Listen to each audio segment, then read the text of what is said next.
So Perth's now due to come out of lockdown, surprise, surprise, tonight.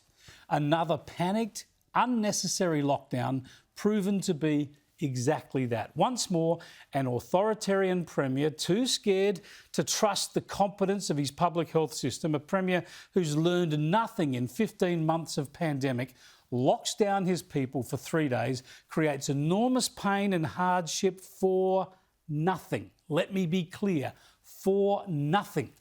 And he claims victory. I can confirm that WA has recorded no new cases of COVID-19 overnight. This is a fantastic result. It shows an immediate lockdown has delivered the results that we needed. The short 3-day lockdown has done the job it was designed to do. Just nonsense. Forget the science, forget experience, forget the facts. This bloke says go with his feels. He reckons he saved West Australians. And he makes that ridiculous claim less than 3 days into a lockdown for a disease that can incubate for 14 days. This is post-truth politics. This is science-free public health management. And this bloke dares to criticise other governments.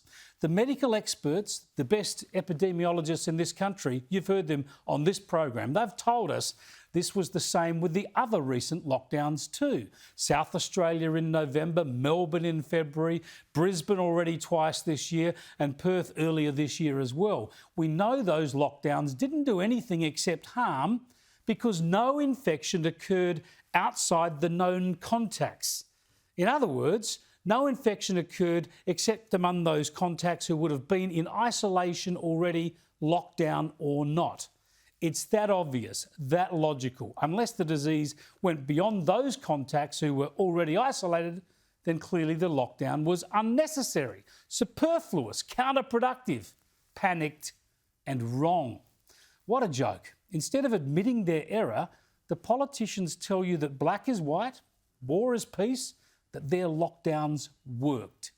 McGowan claims a brilliant success.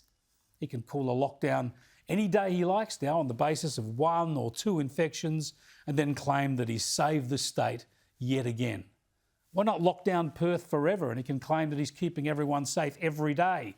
He'll cut down on house breaks for starters. It's just a farce. And he's still going to leave tough restrictions in place. Kids have to wear masks.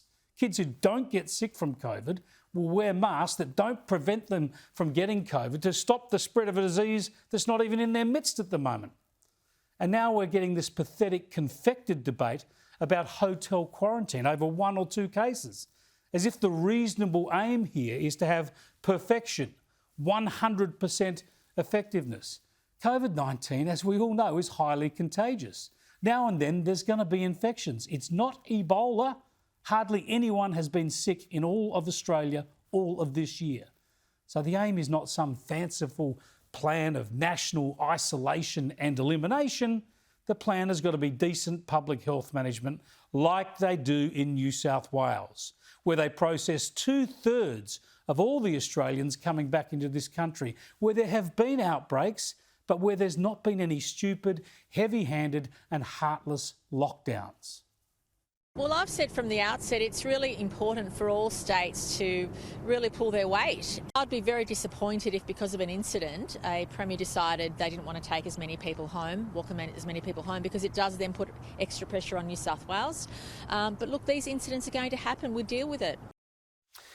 Look, how these other clowns can see what New South Wales does, see how Gladys Berejiklian behaves with calm and with confidence and competence and also with pragmatism, how they can watch that and not be embarrassed by their own hysteria and incompetence is beyond me. And another thing, the way some people want to ban people coming here from India now is disgraceful. There are Australians in India, thousands of them, and they have a right to come home. What sort of a country would make that harder for them? The whole point of quarantine is to treat everyone coming back as if they're infected. I've done it. It's not fun, but clearly it works. It shouldn't be necessary soon once the vulnerable are vaccinated in this country. But the idea we should now discriminate against people coming here from India is disgusting. It's paranoid. They never did that for people from the US or the UK when their infection rates were 3 or 4 times higher than India's is now. So why India? Imagine seeing what's happening in India now and telling your fellow Aussies who are there that they can't come home, that they have to stay there and add to that country's woes. That sort of response would be, dare I say it, un-Australian.